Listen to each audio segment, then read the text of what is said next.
which I wasn't quite sure what that was either, but I learned pretty quickly. They said, you've got to come to a concert at Brooklyn Academy of Music because Pete Seeger is playing. And I said, okay, they were all going and I liked them, so I said, I'll go.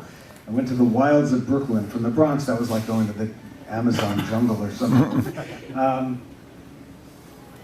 And this was pretty much what Pete looked like when I first heard him standing on the stage at the Brooklyn Academy of Music. There were maybe 1,500 people in the audience. And there was one guy with a banjo playing and getting everybody to sing, and it just turned my head completely around. And after that, I just said, this is what I have to do. I have to get a guitar or something and learn how to play.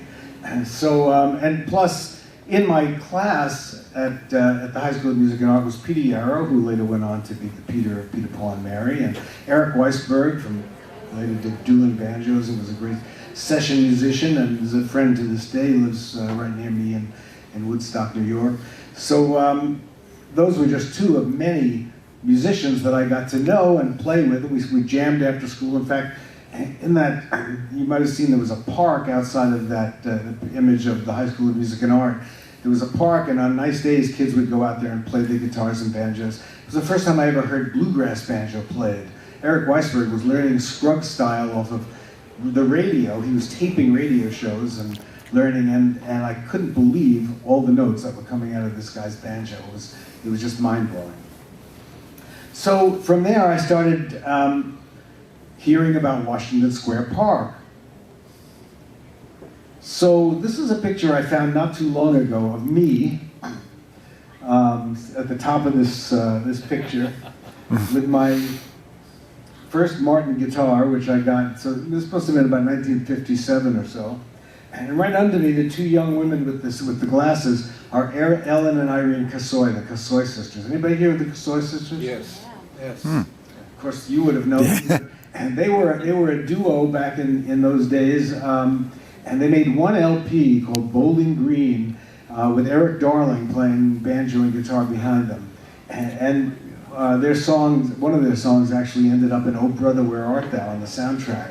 And I loved to sing with them. They were terrific. And on the lower left there, the young kid there, that was my brother Artie. He must have been about 13 or 14 at the time. This is kind of what the Casoy sisters sounded like, just to give you an idea. And if you were on a record in those days, by the way, it was like the biggest deal in the world to get on an actual record. So I was very impressed with playing with them.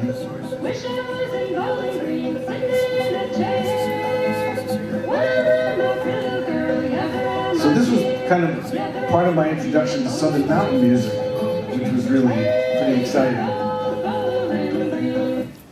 So another picture from Washington Square on the lower right is a guy named Dick Weissman, who was a wonderful banjo player and guitar player and became kind of a scholar of the music business, wrote several books, and he and I became sort of musical partners for a time. And Washington Square was like this clubhouse. It was this fantastic gathering of people from all 5 boroughs, from New Jersey, from Westchester. They would come down on a nice Sunday. I remember the first time I went there, my guitar in hand, very nervously walking from the subway on West 4th Street to Washington Square, and I could hear in the distance this music. And there was not only banjos and guitars and fiddles, but bongo drums and all kinds of sounds. But above it all, from way on the other side of the park, I heard this voice like out of some dream. I don't know, it was the loudest voice I ever heard. And I found my way, and it was sitting all by himself on a park bench playing. It was Dave Van Arong singing St. James Infirmary. And I just thought, whoa, what is this guy doing? And I can remember to this day his hair was sort of falling over one eye the way it did, and he was pounding away on his guitar and singing so loud in that high, gravelly voice, which he had even when he was like 19 years old, whatever he was at the time. And we became friends, and the people that I met in Washington Square, some of them became lifelong friends to this day, but some of them were seminal figures who went on later on to become well-known artists. Mary Travis would be there every Sunday. Tom Paley, later with the New York City Ramblers, and Mike Seeger, and John Cohen, and John's brother Mike Cohen, and Roy Berkeley, who was one of the few people writing songs in those days. And I could go on and on with the names of the people that I was hanging out with, learning. Of course, Eric Weisberg would come every Sunday, and so occasionally Pete Seeger would even show up. And one day Woody Guthrie showed up. Unfortunately, he was already sick, and he was very scraggly looking, and everybody sort of thought he was drunk because he was staggering around. It was the disease that he had, but still I can remember seeing him, and there was a big buzz about that. So this was like a lifelong learning experience. I picked up guitar licks and I picked up songs, and at first you'd stand on the outside of the circle and sort of shyly then work your way into the center, and it was just like a proving ground in a way. And there would be a bluegrass group in one corner, there'd be an old time group, there'd be another group singing Pete Seeger type political songs, there'd be calypso singers, there'd be blues shouters, there'd be bongo drummers, there'd be all kinds of, just different groups in different parts of the park. Another picture of, I'm in there somewhere, and a bunch of other people playing and singing. It was a great experience, and every nice Sunday we would go down to the park and play. And if the weather wasn't so good, we'd end up at somebody's apartment, be swapping songs, or there was also a place called the Labor Temple on 14th Street, I think it was, where it was like a big gymnasium they let us use when the weather wasn't good, and we played music in there. Roger Sprung, I remember. Anybody knew Roger Sprung? Sure. Banjo player. Still playing to this day. He must be in his 80s by now, but he's still playing music. In 1957, the Folklore Center opened on McDougal Street. This was the opening day of the Folklore Center. And there's Roy Berkeley on the left. Right behind him is Cynthia Gooding with the guitar. The woman in black in the back is Gene Ritchie's aunt. I have to remember her name in a minute. But in the center is Carolyn Hester. Yeah. Perry Letterman, a guitar player who was around the village at the time, is in the back just behind Carolyn. Gene Ritchie, to Carolyn's left. Yep. Then me, and Molly Scott, who was a singer-songwriter and folk singer back in those days. You guys remember Molly Scott? Yeah.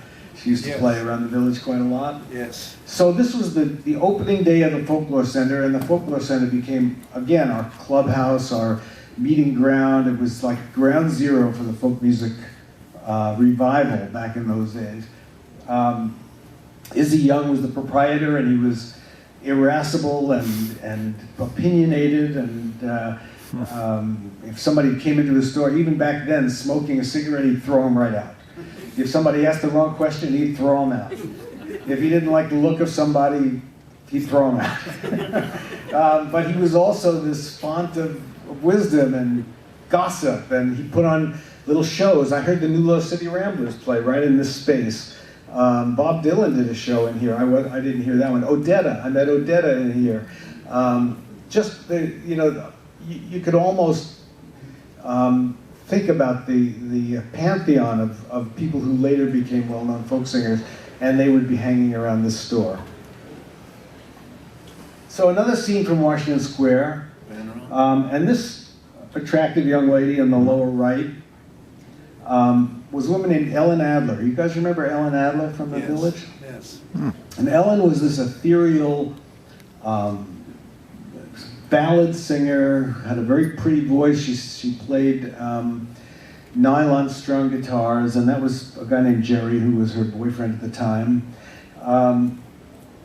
Ellen was like one of the characters floating around the village a lot, and I kind of took a shine to her and asked her out on a date, which she said yes. So we went out on a date, and a date in those days meant a little different than dating, now. That was like, oh, let's go get a cup of coffee or walk around the block a couple of times. So we went out on one, maybe two dates, and she was kind of like a little bit of a celebrity around the village. So one day I called her up at her apartment, and I thought maybe I'd see if she'd want to go to a movie or something.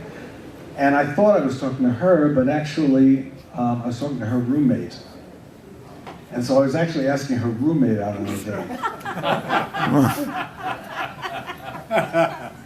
So we went to the folk sing, and this is her roommate. This is my wife, Jane Traum, right there. So this picture, I think, was taken. I'm definitely putting the move on her. You can see that. I'm not sure if she was too interested, but I was definitely interested. I think this picture was taken at a sing, kind of one of the sings at the Folk Singers Guild, which was an attempt by Dave Van Ronk and several others. Luke Faust, I think, was involved in that, and some other people, to kind of create a way that the folk singers could have a union of their own. And of course, trying to get folk singers to agree on anything at all was a total lost cause. So it lasted but there were some pretty good folk sings and some pretty good gatherings and some pretty heated meetings, but I don't think it ever went anywhere. Were you part of that, Tom? Or? I was part of the later one. Later Folk Singers Guild, yeah. So it was, it was another way to meet other people. I remember Dave's now ex-wife, but manager at the time, Terry Thal, was very involved in that. So there were all these different groups trying to do different things with folk music around New York. And that was kind of the heart of the revival. And I should say right off the bat that at this point in time, very few people thought you could make any money from folk music. We were doing it for fun. And there was just a scene starting up with the coffee houses, asking folk singers to come in. There were also the beatnik poets, and there were the stand-up comics, trying to get audiences to come in because the village was attracting, as it had for a long time, attracting tourists coming from other parts of the city and other parts of the world.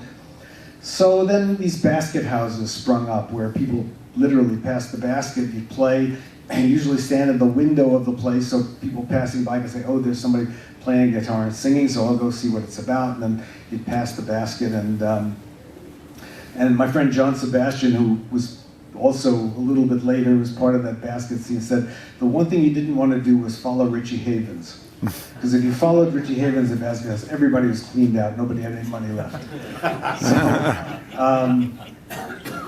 So that was kind of the way the scene was sort of evolving. But so right around this time, a friend of mine, I was going to NYU, and a friend of mine who I'd known from music and art had given me this 10-inch LP by this guy named Brownie McGee. And I was sort of getting into blues at this point. I was getting into a lot of different kinds of folk music anthology. We were all listening to the Harry Smith anthology. We were all like getting as much information as we could. But I heard this record by Brownie McGee, and I just said, that's the way I want to play guitar. That is amazing. So I was at the student union at NYU, and I was telling a friend of mine, I said, wow, how can I learn to play this style? And he said, well, Brownie McGee lives in New York. Why don't you call him up and see if he'll teach you? I said, really? Is that possible? So I went to the phone booth. Remember, it was the phone booth on the chain. I went through and I saw it, sure enough, there was Walter Brown McGee in the phone booth, in the phone book. So I put in my dime, remember dimes? I put in my dime, dialed the number, and this voice picked up, and I said, is this Brownie McGee? He said, yeah. I said, I'd like you to give me, would you think about giving guitar lessons to somebody? And he said, well, come down and let me see what you can do. So he gave me his address, and very nervously I took my guitar, got on the subway. He lived on East 125th Street. If you know New York, it was like, there was a 3rd Avenue L, and he lived just past the 3rd Avenue L going east.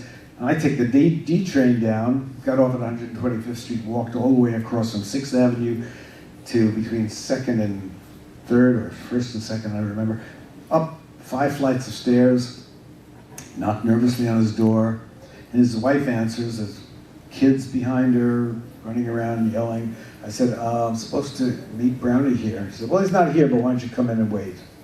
So I went in and sat down and waited. The kids were playing games and stuff. And after a while, Brownie still didn't show up, and she said, oh, you may as well stay for dinner. So, okay, I said, I had dinner with them. Finally, I got there probably around 5. By 7 o'clock, I hear this distinctive steps on the stairs going up. Brownie McGee had, I knew this from the research I had done, he had one leg that was about 6 inches shorter than the other because he had childhood polio. So he had a big lift on one of his shoes. So you could hear this sort of uneven clomp, clomp coming up the stairs. And eventually he walked in and just acted as if, oh, hi, you know. He didn't, 2 hours late, that's okay. He got a bite to eat and came in and we sat down in his living room and we played for about an hour and he said, okay, I'll teach you how to play. You know, So from that point on, I went to Brownie's apartment every week or every 2 weeks or whenever it was for the next 2 or 3 years. Maybe a total of 10 times. Sometimes Sonny Terry would come up and sit in on the lesson. And the lessons would be basically us playing together. And I'd stop Brownie, wait a minute, what did you do there? And he'd show me, and then we'd play some more songs. And Sonny would be playing a little rhythm harp along with it.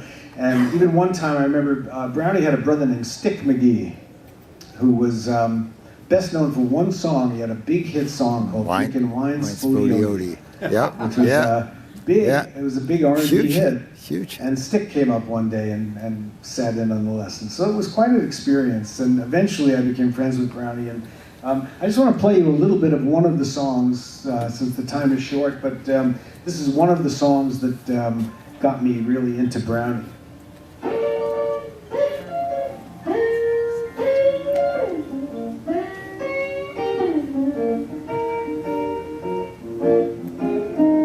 Well, I was walking down the street this morning, heard someone call my name and I could not stop. Hey, someone called me and I could not stop. Well, boys, you know Brownie was broken hungry, on my way to that old pawn shop. So that was the start of my guitar education in blues and fingerstyle guitar, and he really got my right hand going and got my thumb to keep a really steady beat. We spent, we eventually, I did some gigs backing him up or opening for him and Sonny, and by 1970 or 71 I wrote this book called The Guitar Styles of Brownie McGee with Brownie. So, and that's my the legacy of my time spent with Brownie, aside from my own playing. We had that book out where I transcribed a lot of the songs. I interviewed him about his life and so forth. So that was a really exciting thing for me to do. This is Izzy Young. I mentioned him earlier. Izzy owned the Folklore Center, which was, as I said before, was kind of the meeting place, the clubhouse, the ground zero of the folk music movement in New York. So in 1961, when this picture was taken, the city of New York decided, because of various complaints they had gotten, to rescind the license that allowed us to play every Sunday in Washington Square. And that was, most of us didn't even know there was a license involved. We just went and played. But it turned out there was one guy named Lionel Kilberg who played a washtub bass. He was there every single Sunday. And he would actually go to City Hall at the beginning of every evening. He got a license so that we could play every Sunday. And nobody really knew about this later. Or until they decided to rescind the license. They banned singing in the park. Well, us folk singers don't take those things lightly. No. So Izzy called for a demonstration in Washington Square Park. There's a fabulous movie, you can go on YouTube and see it, it's called Sunday, made by a guy named Dan Drazen. It's about 15 or 20 minutes long, and it documents this particular event, the Great Folk Singers Riot of 1961.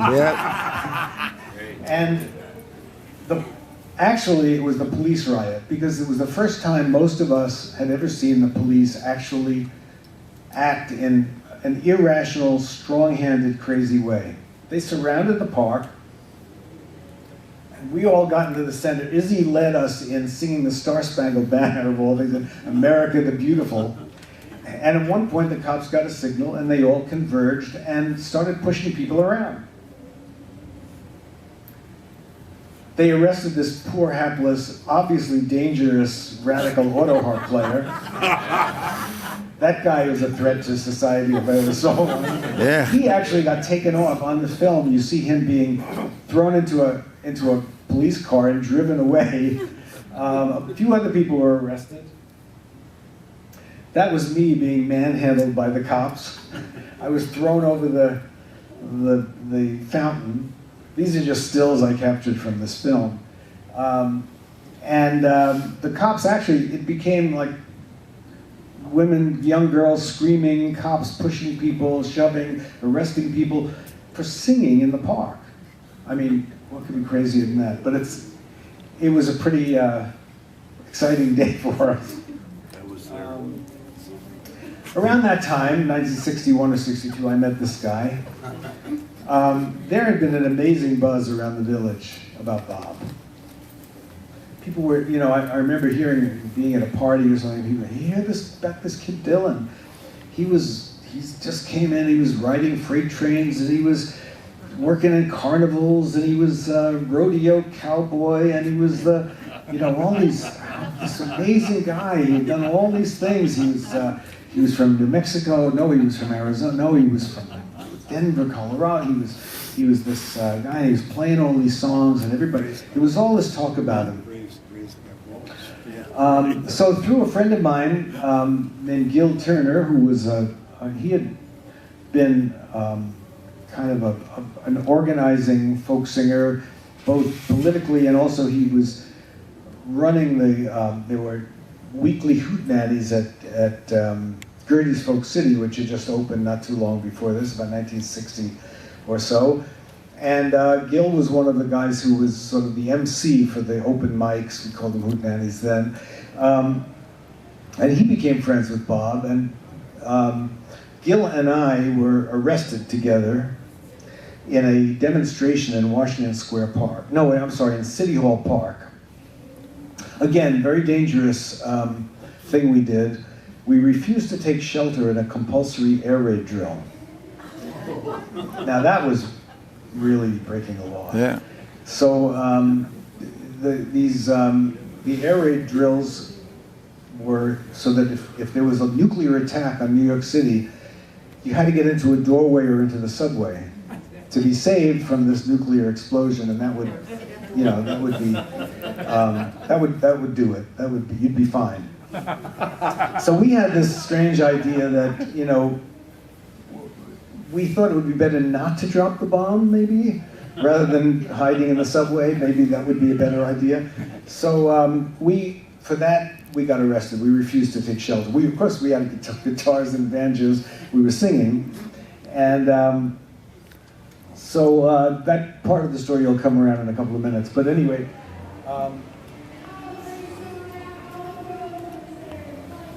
I joined this group. Gil invited me to join this group that he was in. He had a trio, and we became a quartet. This is the New World Singers. That's right, yeah. So that's me at the top, in case you don't recognize me. And Gil Turner with the banjo, Dolores Dixon in the middle, and Bob Cohen with the guitar on the right. Bob loved our group. We were playing around the village in different places, particularly in Gertie's Folk City. And he had heard Dolores Dixon sing "No More Auction Block" for me, an old slave song. And she was kind of a gospel, she came from a church background, was kind of more of a gospel-y kind of singer. But she got into this folk music thing. And in his book Chronicles, Bob said that she was one of his, I forget exactly how he put it, his girlfriend in the village or something like that. If you ask her now, she would say, I have no recollection of it at all. But he did learn "No More Auction Block" from her singing, and that kind of morphed into "Blowing in the Wind." The melody kind of inspired that song. So this was the first version of "Blowing in the Wind," which we did together. Nobody ever recorded it before. before this. It's a little different than it became later. How many roads must a man walk down? Let's get Or he's called a man. And how many seas must the white dove sail before he sleeps in the sand? How many times must the cannonballs fly before they're forever banned? Here's Dolores. The answer, my friend, is blown in the wind. The answer is blown in the wind. Nice. So that came out on a, Yeah. I should just say, my first time in a recording studio, a professional recording studio anyway, was making this record called Broadsides, which was a benefit for Broadsides magazine, which was one of the, you know, right around that time, the political, the topical folk songs started to be written. And Broadside magazine was kind of the vehicle, aside from Sing Out, but this was even more radical than Sing Out, and it was, Broadside was a more kind of informal thing than Sing Out had been. And they were publishing Eric Anderson and Tom Paxton and Peter Lafarge and Bob Dylan and Phil Oakes and all these people who were suddenly writing songs about what was going on a daily basis. And the New World Singers, our group, was singing a lot of those songs. We were gathering songs from the people around the village, and so we sang William Worthy Isn't Worthy to Enter Our Door, which was a Phil Oakes song. And we were singing a lot, you know, songs by Pete Seeger and different people who were writing songs. So we went into the Broadside Studios, and here I found myself, which was actually Folkway Studios, and I found myself in a room smaller than this one, with Pete Seeger, Bob Dylan, Peter Lafarge, Mark Spolstra, our group, the New World Singers, Matt McGinn, who was a topical songwriter from Scotland. Who am I forgetting? Phil Oakes. First time I met Phil Oakes, I think, was at that session. So that was, you know, a pretty exciting thing. And we did Blowing in the Wind. We did a Woody Guthrie song as a group. And Blowing in the, by the way, you might have heard Dolores Dixon was pronouncing it blown in the wind instead of blowing in the wind. Sometime afterwards, we asked her why she sang blown in, and Bob was right there. He was literally in the room listening to us do it, so he didn't have any objection to that. But she said, well, I come from a very conservative family, and blowing in the wind is not grammatically correct. So I wanted to sing it as blown in the wind, because that's more, it would be less embarrassing for my family to hear me singing the dialect kind of thing. So, but we did a number of songs, and one of the songs that, right in the session, Bob came up to me, and by the way, Bob is listed in here as Blind Boy Grunt, because he had just signed with Columbia Records and couldn't record under his own name, and he said, I got this song I want you to sing. I said, me? He said, yeah, here are the words. Let's go out in the hallway and practice a little bit.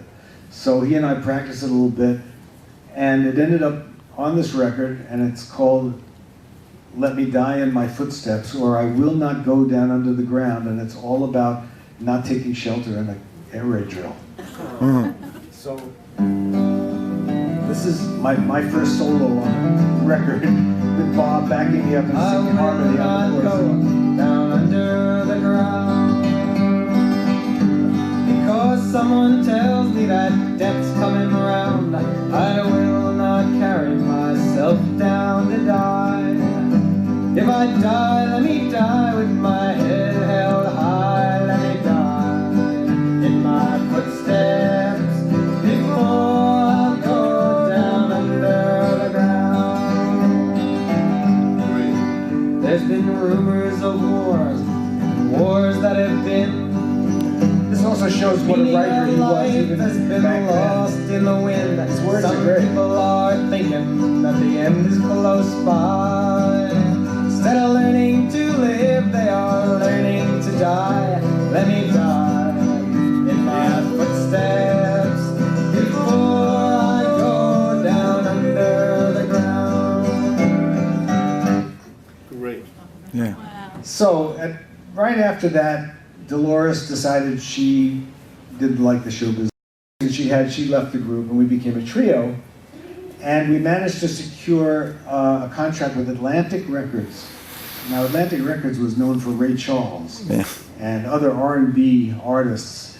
They were a really hardcore blues and R&B label, jazz too. They had a lot of great jazz artists. But they decided to get into the folk music realm. We were just sort of happening. The folk music thing was starting to get more and more commercial. So they signed us, and our first, let's see. I'll just get this. Oh, yeah, I threw this in. I just wanted to show this poster that I found not too long ago for a concert at CCNY. 1962, right around the same time, maybe a year before that recording was made in early '63. The Terriers were the headliners. Dave Van Ronk was second. A group called the Harvesters were third, who I remember, but you probably wouldn't have heard of. Then Ramblin' Jack Elliott. Then John Harold and Bob Dylan in much smaller print. Then the New World Singers. And then Jerry Silverman, who was a sing-out writer and guitar player or something. So you can see where Bob was on the pecking order of that particular concert. He and John Harold, I guess, shared that bill.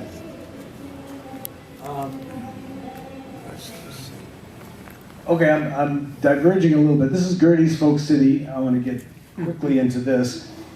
I'm not going to go into too much, but this started out as a working man's bar on the corner of Mercer and West 4th Street. And Izzy Young started taking it over as a folk club for a short time, and Izzy was not a businessman. He kind of lost it, and nobody came. I saw Izzy's diaries from that time, and he would say, in the audience, and he'd list about 5 people, all of whom we knew, and really good people playing on the stage. You know, Brownie and Sonny might have been on the stage or something, but nobody was coming. So then some other guys took it over, Charles Rothschild and a partner he had, and they made it into a very hot and successful place. I'm thinking that might be Tom Paxton playing in this picture. I don't know, does that look like you over there on the stage? This was one of the days when Gertie's I can't see. packed. It's hard to see. Yeah.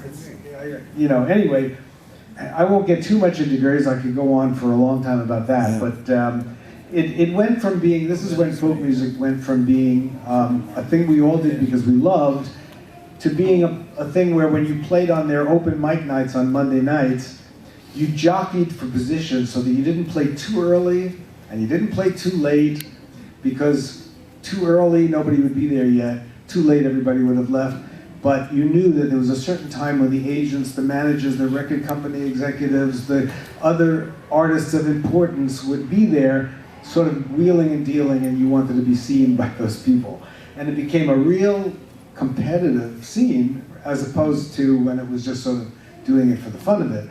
But you could see some amazing artists on that little stage there. This was the Gaslight. I just threw the Gaslight in here now. I'm not going to talk about it, but that was that little basement down, you know, at the bottom of the steps there, where we saw some of the greatest artists, comedians, folk singers. First time I ever saw Richie Havens was down there. I saw Mississippi John Hurt, Son House, Lightning Hopkins down in that little basement place. I'm sure I saw Eric and Tom there too many times. And right above it was the Kettle of Fish, where we'd go and have some drinks, and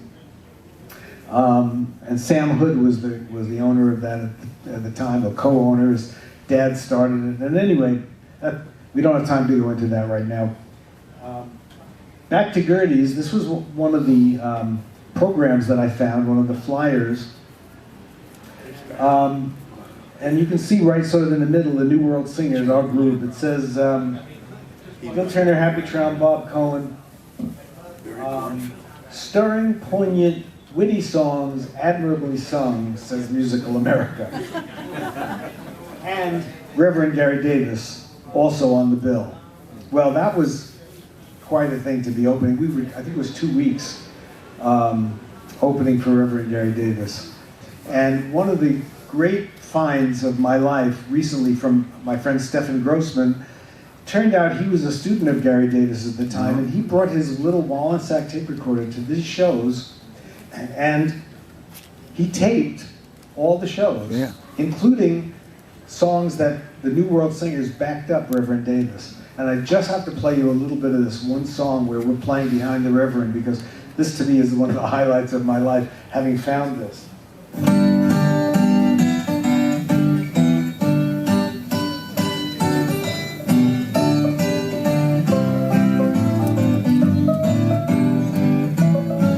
It's Gil Turner on the banjo and I'm playing guitar behind him.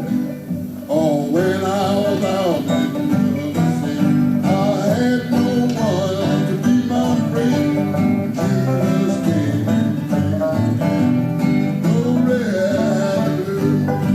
When I taken my feet out the miry clay, placed in my former rock to stay, I thank God that I can stay. Glory, hallelujah. Whoa, glory, how happy I am. Oh, glory, how happy I am. My soul is one of the Lamb. Oh, glory, hallelujah. Oh, glory, how happy I am. Oh, glory, how happy I am. My soul is one of the Lamb. Glory, hallelujah. Yeah, I wrote two songs on that. It's one of the greatest. Marvelous.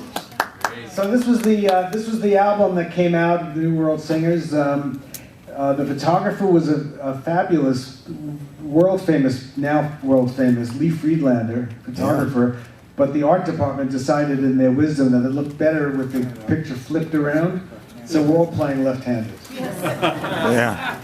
Bob Dylan wrote the liner notes on the back of this, and if there was time I would read some of those, but we don't really have time. But he wrote some fabulous, the entire back was filled with Bob Dylan's writing, which was really, really great. And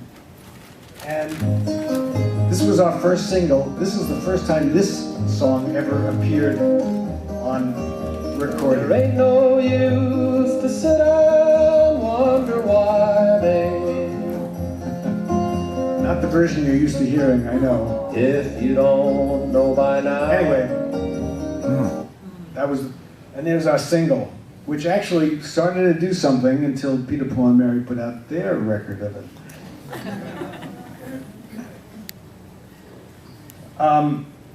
I have 5 more minutes left, so I'm just going to go through this real quick. We moved to Woodstock not too long. I left the New World Singers in about 1965, became part of a rock and roll band with my brother, Mark Silver. I don't know if anyone knows Mark Silver, really good guitar player, and owned Fretted Instruments, the next folklore center after Izzy left the folklore center. And Eric Kaz, who wrote Love Has No Pride and songs for Linda Ronstadt and many other people. After that, I found rock and roll wasn't for me. We moved to Woodstock, and this is our little family. The first year we lived in Woodstock, and we were just down the road from Bob Dylan. And just to really speed things along, we started Homespun Tapes right around that time. There were an tapes. Instructional series. This was one of the first sets of instructional stuff. It was cassettes with a very handmade. It was very hand done at the time, and that was the start of what's now has. We now have something like 600 titles and 200 different artists on Homespun. There was Jane and me working on one of the early. And right around that time, I became editor of Sing Out also. I was sort of commuting back and forth between Woodstock and New York. And one day, Bob had his motorcycle accident. Let's see if I have time to tell this. And very quickly, he was out of commission and completely out of the public eye. Nobody had heard anything from Bob. There were rumors, he was a vegetable, he was dead. There were all these rumors about Bob. He was actually recovering from a fractured vertebrae and decided to make his life much more quiet, leave the craziness of the road and the drugs and the drinking, whatever was going on. And he became a family man and very reclusive for a period of time. But we were his neighbors and spent a lot of time with Bob and his family at that point. And one day, Bob knew that I was working at Sing Out, and he said, how would you like to do an interview for Sing Out? Now, Life magazine couldn't get an interview. The New York Times couldn't get an interview. I remember the Saturday Evening Post put out an interview after hours, after we did ours. And I said, yeah, that would be great. He said, why don't you get John Cohen and you and John Cohen come up and interview me? So we did. John Cohen came up from where he lived down in Putnam Valley, New York, and we spent a day or maybe 2 days interviewing Bob, and Bob gave us this painting that he had made. He had started painting with a local artist, and he gave us this for the cover. And this interview with Bob has been reprinted dozens of times in all kinds of publications. It's constantly being quoted and so forth. So that was quite a coup that he did for Sing Out. He didn't have to do that. It was just a completely generous offer from him, and I thought that was really great. And shortly after that, I went into the studio with Bob and cut 3 songs for a record he made. It was actually for his Greatest Hits Volume 2. We actually cut 4 songs. One of them just came out last year or the year before on Another Self-Portrait. But the other 3 had come out back in 1971. And I'll just close up. I have just time to play my favorite song from those sessions. And I'll go out with this. And thanks so much for listening. Let me just play you this. We can let this go for about a minute. This is it. Clouds so swift, If the tides are gonna come, ooh-wee, are we gonna fly down to the easy chair?